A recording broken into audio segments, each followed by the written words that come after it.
The sun had barely risen when the first complaint was filed. The email landed in the city's complaint portal before breakfast, short and sharp. Unpermitted construction. Please inspect. The complainant claimed the house at 142 Maplewood Drive, in the heart of the quiet subdivision of Oakcrest Ridge, had recently undergone a suspicious addition. A second-floor balcony and a small external staircase. The description was enough.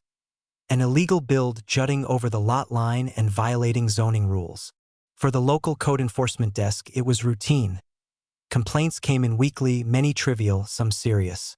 Usually the inspectors dismissed the majority. Sometimes they issued gentle warnings, other times small fines. Nobody at the city knew who had made the complaint. Anonymous allowed. But within days, 2 inspectors from the city code enforcement team showed up in Oakcrest Ridge, clipboard in hand. Their job? Check the address. Confirm whether there was indeed unpermitted construction. Overhangs, balcony additions, structural changes. But there was a problem.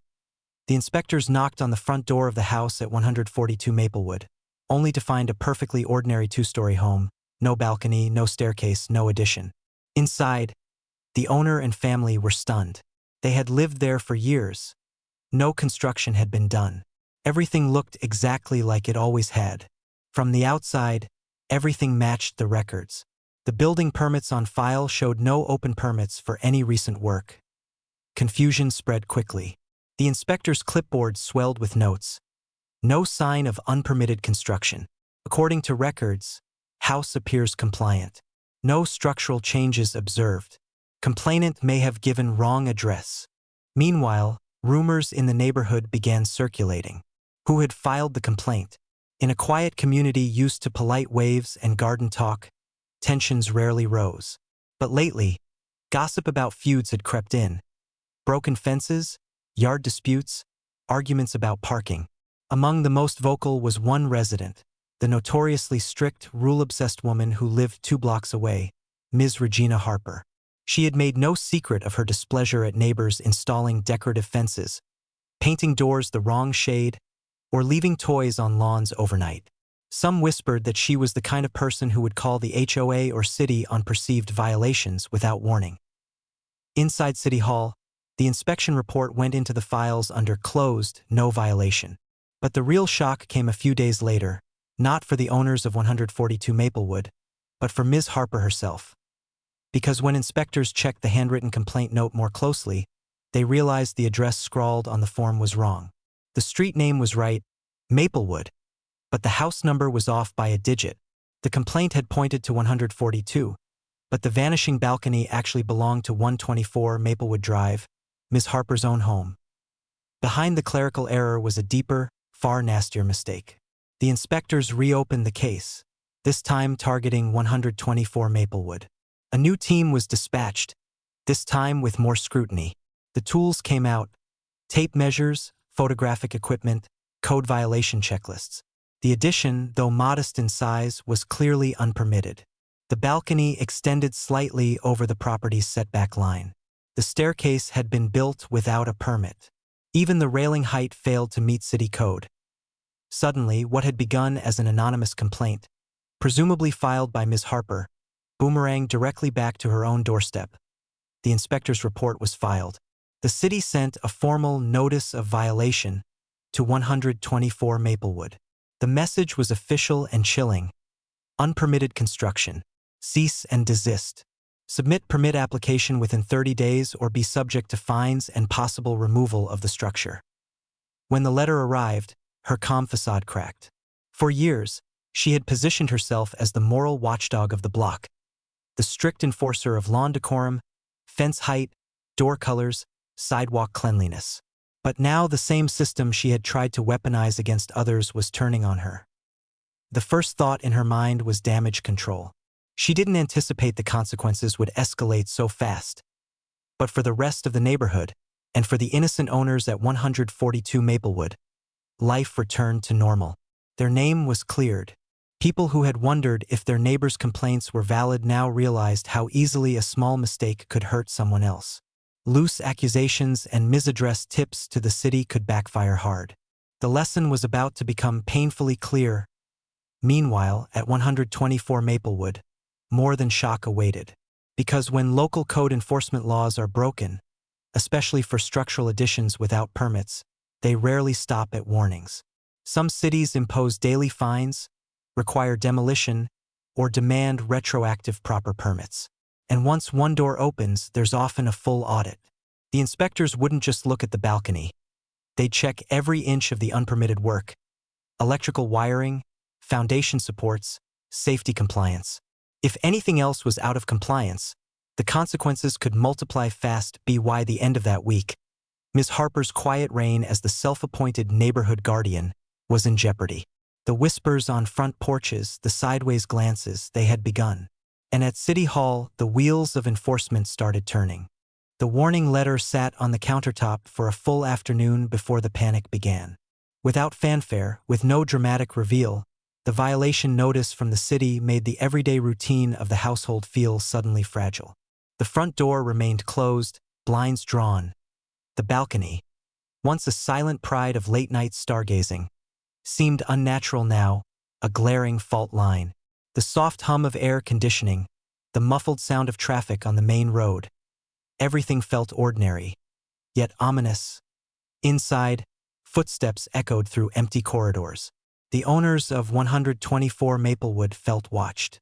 It was as if the house itself had turned against them, its own walls whispering of exposure.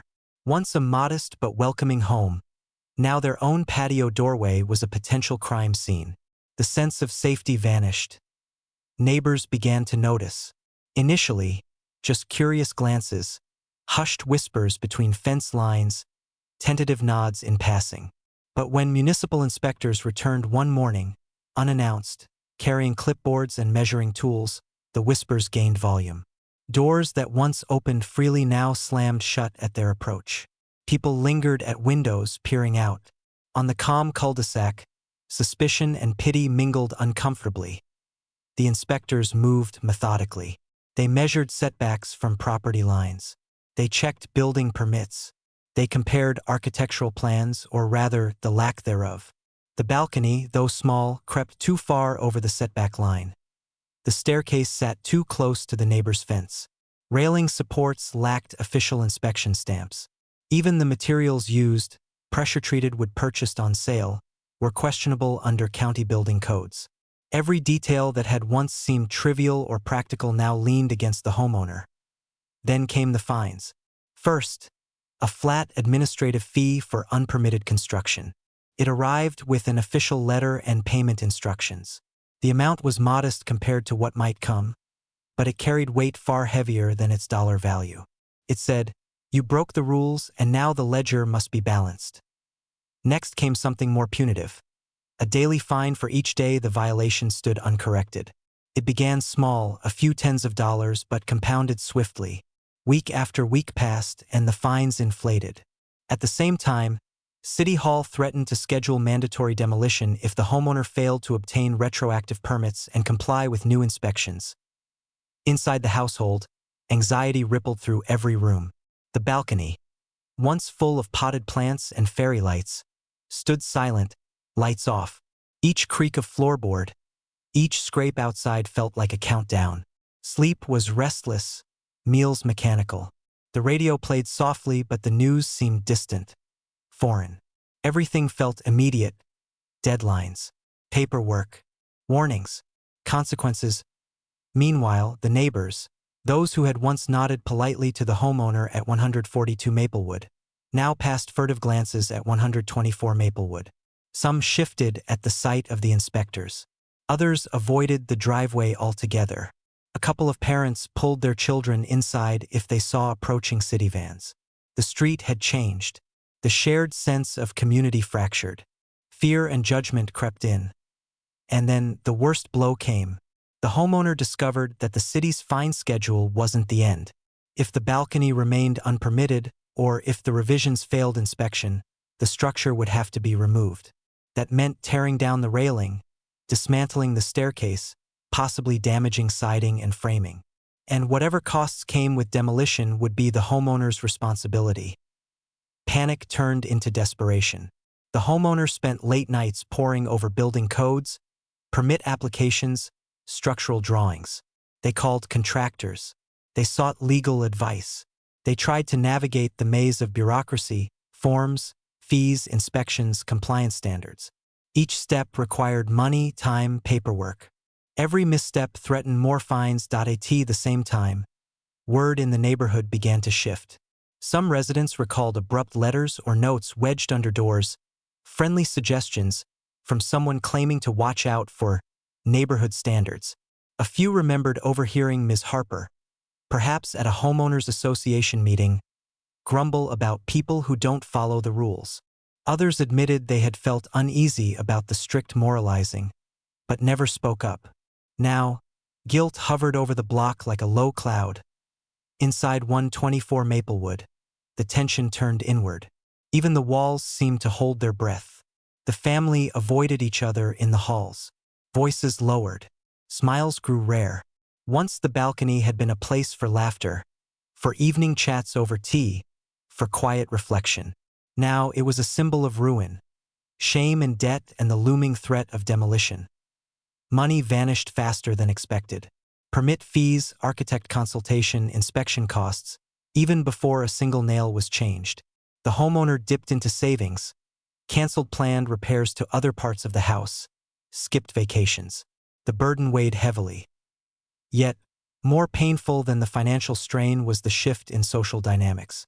The neighbor who once waved, the neighbor whose lawn she had once critiqued, now avoided eye contact.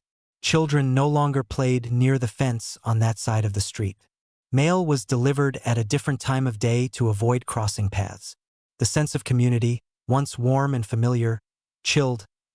Worst of all, behind closed doors, the homeowner realized that the complaint, which had looked like civic duty to someone, had come at a cost far greater than they could have imagined. The structure of their home, their sense of belonging, their financial stability, all threatened by what started as a complaint about illegal construction. In the evenings, the balcony loomed in darkness. Its empty deck boards looked like the platform of a guillotine, silent, unforgiving. Plans stretched thin. Retrofit plans if the city allowed a permit, a makeshift removal plan if they didn't. Contractors gave quotes, some hopeful, some brutal, and always the threat, from the city, from the bylaws, that time was running out. The homeowner realized that reversing the damage would not simply restore the balcony. They would have to rebuild trust, restore community perception, repair relationships. And that seemed more difficult than any demolition or permit process. Meanwhile, somewhere down the block, Ms. Harper watched it all unfold. On the surface, she remained composed.